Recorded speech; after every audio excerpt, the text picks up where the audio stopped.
And talk about the Browns picks from this weekend's draft. Today's show is brought to you by FanDuel. It's playoff time in the NBA and NHL. Baseball is in full swing, and FanDuel is your place to bet on every game. Right now, new customers get $150 in bonus bets guaranteed. That's $150, win or lose. Bet on everything from slap shots to home runs to slam dunks, all on an app that is safe, secure, and easy to use. So what are you waiting for? Visit FanDuel.com/UCSS and make your first bet an automatic win. FanDuel, America's #1 sportsbook. And today's winning ticket, I only have two hands, I needed three there, comes from Rubber City Cards, who over the weekend turned $50 into $985 on a 5-part parlay on the Yankees game. He had the Yankees money line, over strikeouts, Aaron Judge home run, Juan Soto to get a hit, and the Yankees first inning result hit. Congratulations to Rubber City Cards for turning $50 into $950. If you have a winning ticket, make sure you send it in to us as well. The Browns got things going by selecting Ohio State defensive tackle Michael Hall Jr. in the second round, pick number 54. Reestablishing and continuing the Columbus to Cleveland pipeline. They hit success with DeJuan Jones last season. They dipped back into that well for Mike Hall Jr. And, G, I want to start with you as our draft guru here. Like the pick, love the pick, hate it. What'd you think of Michael Hall Jr. at number 54? Well, listen, here's what I got. I think that the Cleveland Browns went back, and I think they watched the game against the Texans, right? And I think what they really got out of this was, look, it's great to have Myles Garrett at the end, but to be honest with you, you can game plan a defensive end. You can game plan that. You can even for a guy like Myles Garrett. Even for a guy like Myles Garrett, and I was listening to it was, I believe Nick Saban was on, and he was talking about transition in speed to power, and he was talking about one of the athletes, and he said, he can run the hoops now, and if you can run the hoops and be great at running the hoops, you can get to the quarterback. He said, but you can game plan that as a coach, and one thing that we see constantly is Myles Garrett doesn't have the same level of production that he has at the beginning of the year to the end of the year. And that is because during the year, as coaches get, down to the nitty gritty and you trying to get into the playoffs and into the playoffs, guys just make a business decision. And they say, we just not meant to let Myles Garrett beat us. Like, I could put a tackle over there. He was over Laramie Tunsil, which is a prime time tackle. You're going to be going against guys with good tackles in the playoffs. And I could game plan that. I could get you out of here with a tackle, a tight end, slide to protection, and I could chip you with a running back. Is that game plan, though, G? Because you're being nice, by the way, when you're saying his production drops off. Yeah, I was being a prognosticator. I was trying to get my, I understand. Yeah, I get that. But let's be real. He's a shell of himself by the end of the season. Right. And that's the trend.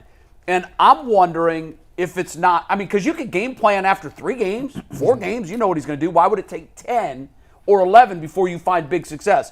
I think the deal with Myles Garrett is he's just training for a sprint, and it's a marathon.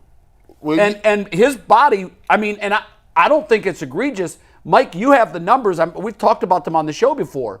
His second half stats are pale in comparison to what he does in the first half. Well, for me, I would, here's one of the things that you always you get used to as a defensive lineman. If I'm going against somebody that's good against good, right? Think about if I'm going against Joe Thomas every play. That's crazy. But then put on top of that even when I think I got Joe beat, there's a tight end here, or there's a running back touching me. All those are hits. I kind of compare it to a quarterback, right? All those hits are a cumulative factor. It's the bumps, it's the nudges, it's the cuts, it's the hits. Look at these numbers, by the way. That take you, by the time you look at that, by the time you get to December and January, and you played all those games, I think the Cleveland Browns said, listen, the way we are built, we need to be built like that across the line. Look at the guys that we talk about, Dalvin Tomlinson. Those guys are more space eaters, right? Yeah, guys that are just keeping linebackers. They're not clean. Complementary necessarily to what he does.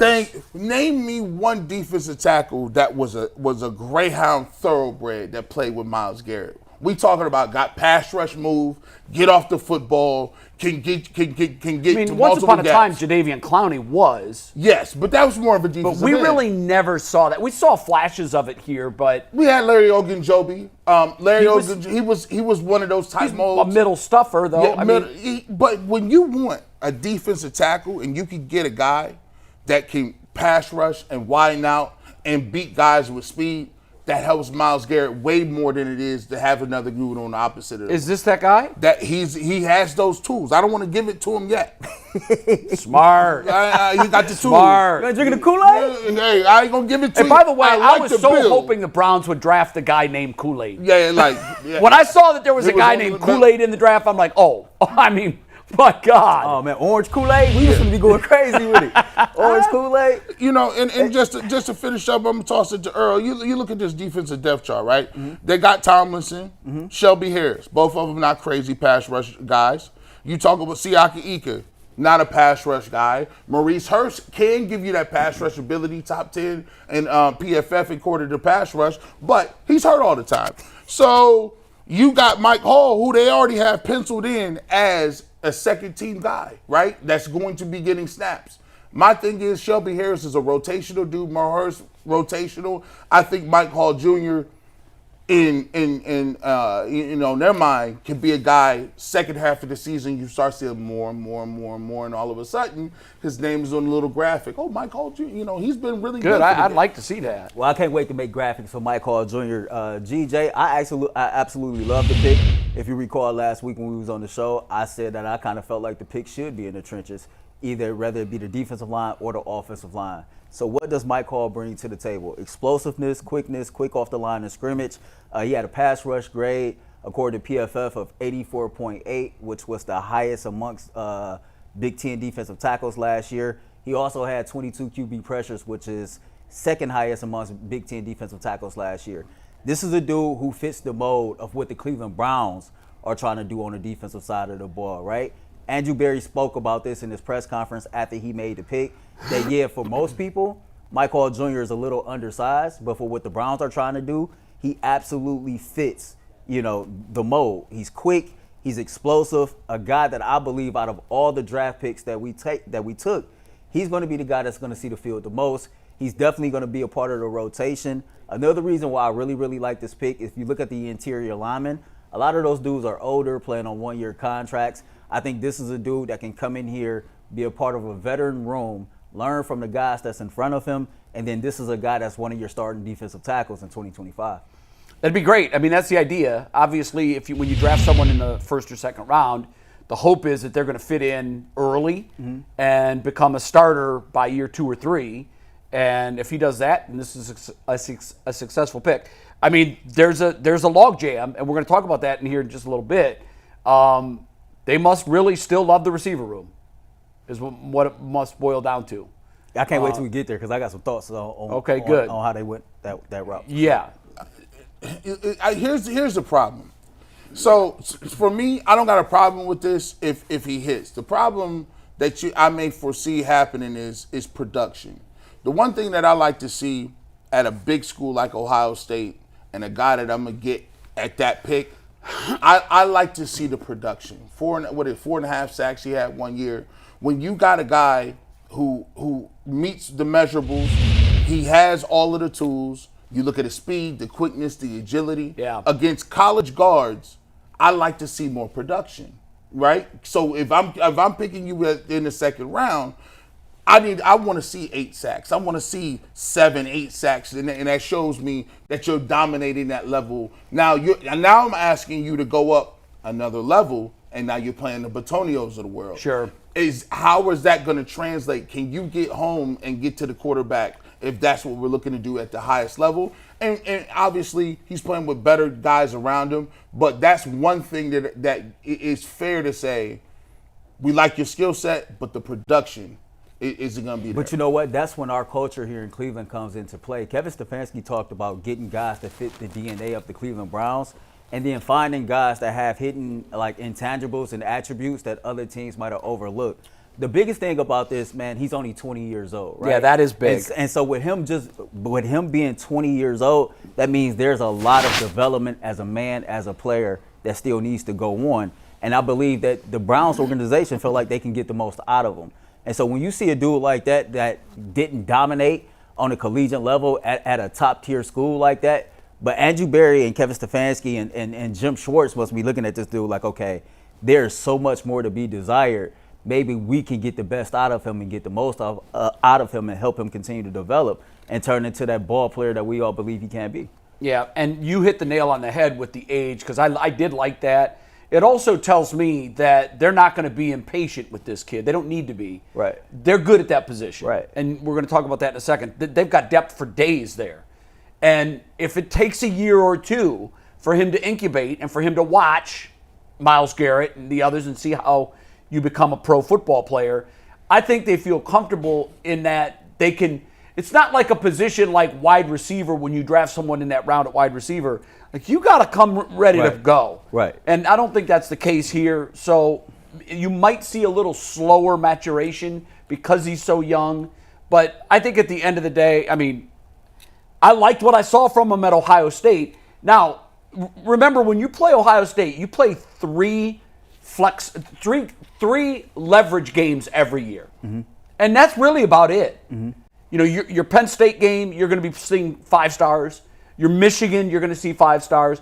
But when you're going against Northwestern and Illinois and Youngstown, those are the games you better put some tape down. Yeah. Because you're going against 2 and 3 stars in some of those games. So that concerns me too, but he did make plays against Michigan. He made plays. His best game was against Notre Dame a couple years ago. Notre Dame was a huge game a couple of years ago. So he got to we'll see. Two set, you know. The defensive tackle room, as you guys have alluded to, is loaded now. You guys mentioned the names. They also drafted Jawan Briggs out of Cincinnati. They have 7 guys. Historically speaking, Steve, you can take him whenever you want. The Browns have kept 5 on the roster. And I think it's going to be difficult to keep 6 based on how deep other position groups are. If you're looking at this now, you can take Briggs out of it. We'll talk about him when we talk about the day 3 picks in a sec. Right. But let's focus on Ika, Hall, Jefferson, Hurst, Harris, Tomlinson. I understand Harris, Hurst, and Jefferson are all on 1-year deals. But is there a chance they cut ties with Siaki Ika after 1 year just to make room for Michael Hall Jr.? I mean, I don't know who else goes. Yeah, I mean, if you can't find a way to sneak him on a practice squad, then more than likely he's the one that goes, unless that 7th-round pick that we got out of Cincinnati just doesn't have a quality camp at all. And I think that's the battle. I think it is between Siaka and Briggs. For the practice squad? Yeah, because I don't know. You're not going to practice squad a guy you just drafted. And all those other names, I think it's flexible. It is good that those are on 1-year deals. Right. You can make a decision after this year. But, gee, if you had to pick today, who's gone? Well, look, here's what I do know about him. Andrew Berry, up to a little bit ago, had never even cut any of his draft picks, right? So I go back and look at the other side of the ball. David Bell, so. Guess what? They gave Anthony Schwartz every opportunity to make the team. He just couldn't do it. David Bell is another 3rd-round guy. He's still on the team. Cedric Tillman, they didn't draft another receiver high like we had thought they would, because they drafted Cedric Tillman. So my thing is, I don't think they're going to get rid of Siaki Ika. He's a 3rd-round pick? 3rd? 4th? 3rd? Siaki was a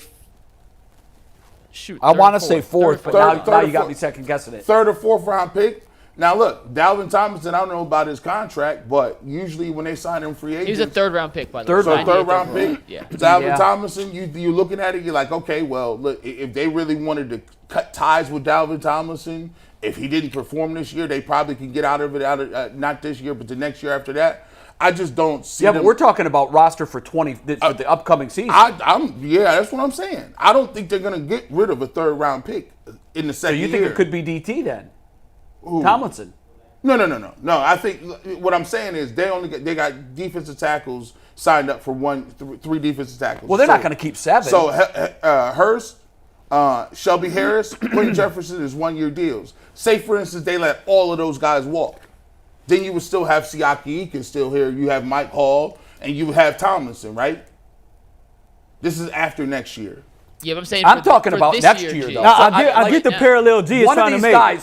One of these guys will not be on the roster. I think I get the parallel you trying to make. You saying basically you don't think it's going to be Ika because of the contract situation with 3 of the guys that play that position. So then you got to punt on one of the others. Who are you punting on? Hurst, Jefferson, or Harris going into this year. But here's my thing. If Ika was a 3rd-round pick, maybe this is one of those picks that Andrew Berry might be looking at it like, okay, I just absolutely whiffed and got this wrong. He was a 3rd-round pick that didn't see the field at all. I know. It's just one of those situations. If you draft 2 defensive tackles this year, a year after drafting a guy in the 3rd round, But to me, it spells that Ika's the odd man out. I agree with you. I think he is too. Here's the thing, and you make a good point. A lot of GMs are like, I drafted him third round. I'm not going to cut him. How do you compound a bad draft pick? About doubling up the next year. By keeping him around year after year after year. But he's shown he's doubled down on all of them. I know, but perhaps, as Jason Lloyd sits here every week and tells us, the longer you do this, the better you get at it. The more you learn. Anthony Schwartz was at the party a year too long. Yeah. You could argue David Bell's been at the party a year too long. I know you're married to your draft picks. You've got a lot invested in them, not just professionally, but personally too. These guys form a bond. Right. And no one wants to tap their hand after 2 or 3 seasons and say, you know what, I blew that one. No. But the ones that can pivot and move on quickly are the ones that I think stick around. Now don't double down on a bad decision. From a positional, like inside, like D tackles ain't just D tackles, right? You have 3 techniques, then you have nose guards and 1 technique. Right, we like to call right. It. They got one, like Tomlinson is a 1 technique, right? The only other 1 technique they got is Ika. He's the only true nose guard. So what happens now? You can get away with playing Shelby Harris. Some of these other guys both of those guys at 3 techniques, Mo Hurst, but you're going to lose a little bit, right? You're going to lose that point of attack. It's not their strength. It's not their strength. You need a guy that's over 300 pounds. Well, real quick, G, to your point, not all DTs are the same. Just because you play the same position, right, you be a very different kind of defensive tackle. Michael Hall's skill set is most similar to Mo Hurst's skill set. Yes, right. I would agree with that. Group. So I would if you're agree with looking that. for replicable skill sets that could put Mo Hurst in a difficult situation. Who had a great season last year when healthy. I'm not sure he's the guy. I'm just saying in terms of replicable skill sets, Ika and Michael Hall Jr. are completely different defensive tackles. You're right. They play the same technical position, but they could not play the So who goes? Let's just finish the exercise before we move on. Well, Jawan Briggs, I don't know who that is. He better come in and be Aaron Donald.